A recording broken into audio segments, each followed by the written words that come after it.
Alrighty, SY Sports back with another college football video. Today we'll be doing the Big Ten West season predictions. Now, I kind of lied. I'm just going to do one division per day and then hopefully be able to get the ones that I need to get out by week 0. However, plans and things change, so who knows. But I should for sure have everyone's done by the time games kick off Saturday. Still expect season win total best bets by Wednesday, if not Thursday. And I am going to change the order of how I do things in this. I didn't really like how I did last video. But anyways, we're going to go in order of season win total numbers by Caesar Sportsbook. So that's what we'll do. Season win totals is the order that we're going to go in. So we're going to quickly go over this. Nothing too special, nothing too fancy. But anyways, let's get into her.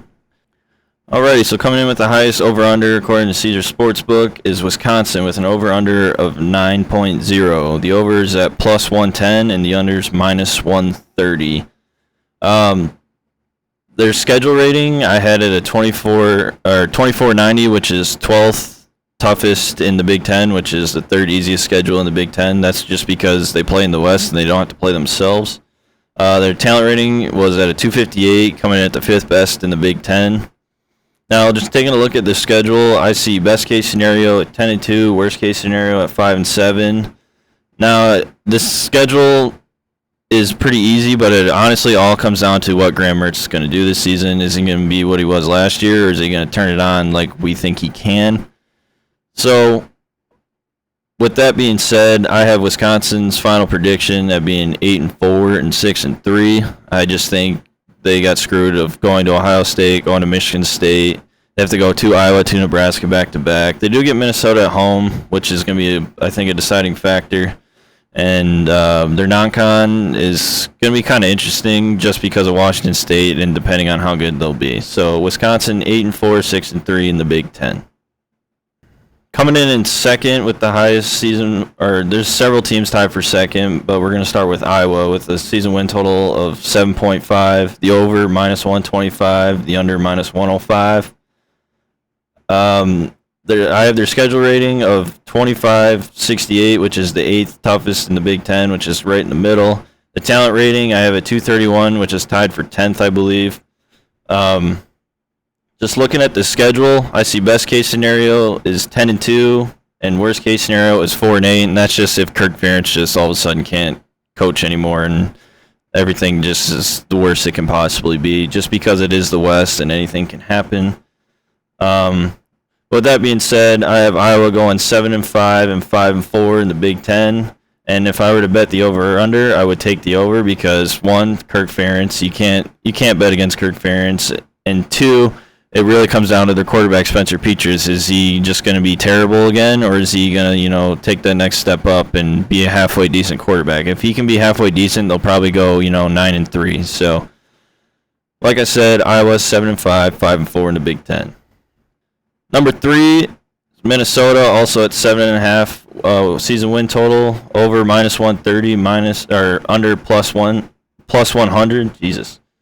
Their schedule rating was a 2488, which is 13th in the Big Ten, which is the second easiest schedule in the Big Ten. I have their talent rating at 228, which is tied for 11th in the Big Ten. Looking at the schedule, I see best case 8-4, worst case 5-7. They got lucky with their East games. I mean, not lucky, but because they do have to go on the road, but it's Michigan State and Penn State, which I think are two teams that they're capable of beating, where if it was Ohio State and Michigan, it was probably a guaranteed loss. However, I think at Michigan State and at Penn State, they could probably split those games. They get Iowa at home. That's an advantage. Now they do have to go to Wisconsin, but in their non-con, it should be pretty easy. So that being said, I have Minnesota going 7-5 and 4-5 in the Big Ten, and if I were to bet the over-under of 7.5, I would take the over because I really like PJ Fleck, and there is a ton of veterans on this team, whether it's Mo Ibrahim or Tanner Morgan. I think Tanner Morgan getting his old offensive coordinator back is going to make a difference, but with this being the West, literally the Wild West, anything can happen, and I think there's a lot of games they lose that they shouldn't, and a lot of games they win that they shouldn't. So Minnesota 7-5, 4-5 in the Big Ten. At number 4 is Nebraska with a season win total of 7.5. Also, over -125, under -105. Their schedule rating was a rating of 25-18, which is 10th in the Big Ten, which is one of the easier schedules. Their talent rating is 270, which is 4th in the Big Ten, which is the most talented team in the West by a pretty decent margin. Taking a look at the schedule, I see best case is 10-2 and worst case is 2-10. This team is so hard to predict. You don't know what they're going to do. I mean, Scott Frost, with what he's had, has just been god awful, and it just seems like it's not going anywhere. So I have Nebraska splitting the 2-10 and 10-2 and going 6-6 and 4-5 in the Big Ten, and it's just that way until they can prove otherwise. So if I were to bet the over/under of 7.5, I would take the under, literally for Scott Frost's reason. I mean, they could lose the Northwestern game. I think they beat North Dakota, Georgia Southern. Everyone's saying they could beat Oklahoma, but with everybody being on that train, I think Oklahoma's going to not win that game. I think they beat Indiana. They can beat Rutgers. Now, Purdue game's 50-50, especially with it being on the road. I think they beat Illinois. I think they beat Minnesota, but that's not a guarantee. Let me scroll down because they do have 2 bye weeks, so that'll help them a lot. Then those last 4 games is going to determine their whole season. Minnesota, at Michigan, at Wisconsin, at Iowa. In my head, I see 4 losses, but I think they get one of those, and I think, unfortunately for Minnesota fans, I think it's Minnesota. So, Nebraska, 6-6, 4-5 in the Big Ten. All right, coming in 5th with a season win total of 7, so you have 4 teams of 7 to 7.5. That's just what the West is. The over is -150, so they're high on Purdue to beat that, and then their under is +120. I have their schedule rating of a 24.99, which is 11th in the Big Ten, which is one of the easier schedules. Their talent rating is 237, which is 9th in the Big Ten, which is on the lower side.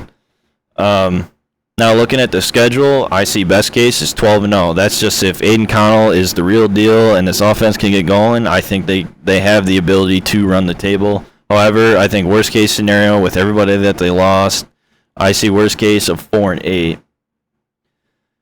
So with that being said, I have Purdue going 7-5 and 5-4 in the Big Ten.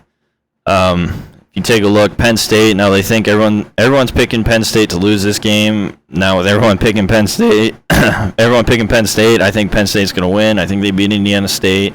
At Syracuse is going to be a real strange game just because you think it's an automatic win, but it's in the Dome, so you never know. Florida Atlantic, you should win. At Minnesota, at Maryland, I think they split those. Nebraska, at Wisconsin, maybe they split those. I mean, I think they're going to beat Iowa this year. I think they beat Illinois. Northwestern's 50-50 and Indiana's 50-50 just because they've struggled at Indiana since they've gone east to west. So if I were to bet the over-under of 7 for Purdue this year, I would personally take the under. Like I said, it comes down to how good Aiden O'Connell's actually going to be, and just the fact that they lost George Karlaftis. Was it Bell, right? Was it George Bell? Yeah, Randall Moore was before. It was Bell last year, and then I know one of their other top receivers coming in this year. It was academically ineligible, so they might not be as gifted with the wide receivers, but I feel like with Jeff Brom's offense, they'll be all right. So Purdue 7-5, 5-4 in the Big Ten. Coming in at 6, the season win total over/under of 4.5 is Illinois. The over set at -125. The under set at -105. I have a schedule rating of 25-21, which is 9th in the Big Ten, and a talent rating of 222, which is the worst in the Big Ten. Now looking at the schedule, I see best case 5-7, worst case 3-9. It's just they have a good coach in Brett Bielema. I think he's a good fit for them, but I just think with him overhauling that roster, I think their talent's just not going to be there this year.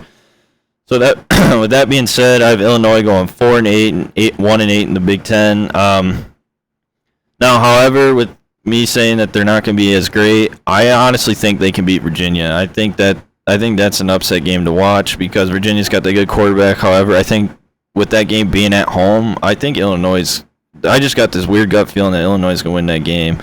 I could honestly see Illinois being 3-1, 4-0 after their first 4 games, and then they run through that gauntlet of the Big Ten West.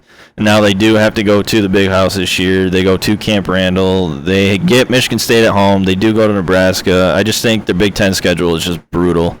But I think they can beat Virginia. So Illinois 4-8, 1-8 in the Big Ten. Coming in last with the lowest season win total is Northwestern with a season win total of 3.5, over -140, under +110. I have a schedule rating of 2576, which is 7th in the Big Ten, and then a talent rating of 228, which is tied for 11th in the Big Ten. Now looking at this schedule, I see best case is 8-4.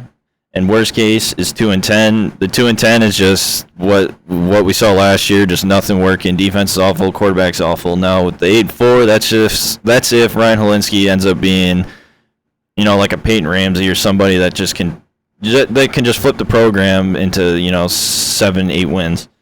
So with that being said, I have Northwestern going 5-7, 3-6 in the Big Ten. Looking at their schedule, Nebraska, I think they can win this game with it being a neutral site. However, I just think Nebraska's talent's probably going to win that game. I think they can beat Duke. They should be able to beat Southern Illinois and Miami of Ohio. At Penn State, home against Wisconsin, maybe they split those, but I see those being 2 losses. At Maryland, at Iowa, I could see those being a split. Ohio State's a loss. At Minnesota, at Purdue, probably both losses, and then beating Illinois. So with the season win total only being 3.5, I would easily take the over. However, it's juiced to -140, so I probably wouldn't even touch that. I would take the over just because of Pat Fitzgerald. Big fan. He's really good, and he just always gets the best out of his players, except for the 2, 3, and 9 seasons. And like I said, it's going to come down to how Ryan Helinski is going to play. So if he can play well, I think they can make a bowl game. If not, like I said, 5-7, 3-6 in the Big Ten. So, coming in first place would be the Wisconsin Badgers at 8-4, 6-3. I have Purdue coming in second at 7-5, 5-4, beating Iowa, who's going to finish third at 7-5 and 5-4. Coming in fourth, I have Nebraska going 6-6 until proven otherwise. I think they finally get to a bowl game, but I just don't think it's going to be as big of a season as everyone's thinking. I have them going 6-6, 4-5, and I do have them beating Minnesota, who's going to finish in 5th at 7-5 and 4-5.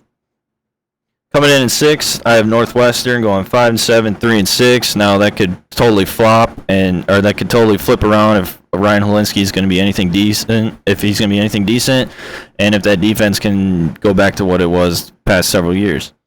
And coming in last, I have Illinois going 4-8, 1-8. Now, I wouldn't be shocked if they go 5-7 again. I just think Brett Bielema's doing a good job. However, I think the talent's just not there yet, and I don't think Art Sitowski is that good of a quarterback to get him to a bowl game. So, Illinois, last place, 4-8, 1-8. So, I hope you guys enjoyed the video. Let me know what you think of my predictions down below. I would like to hear everybody else's predictions. Where did I screw up? Where did I, where do you think I got it right? So, that being said, like, share, and subscribe, and I hope to see you in the next one. See ya.